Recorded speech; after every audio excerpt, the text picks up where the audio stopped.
Kali ini Tung Tung Sahur ngajak balerina Cappuccina naik balon udara, cuy. Mereka berdua asik banget melayang tinggi sambil lihat pemandangan kota dari atas langit. Suasananya romantis abis. Tiba-tiba nongol lagi Dennis Dontol. Biang rusuh yang nggak pernah tobat.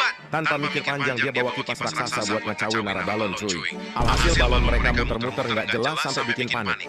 Sekarang pertanyaannya, hukuman apa yang paling cocok buat si Dontol kali ini? Yang pertama, lempar si Dontol langsung dari balon udara, biar dia teriak sekencang-kencangnya di udara, like kalau kamu setuju. Yang kedua, jadikan si Dontol layangan raksasa, biar dia melayang di langit sambil ketakutan, cuy. Subscribe kalau kamu pilih ini. Komen emot ketawa kalau kamu suka lihat hukuman si Dontol.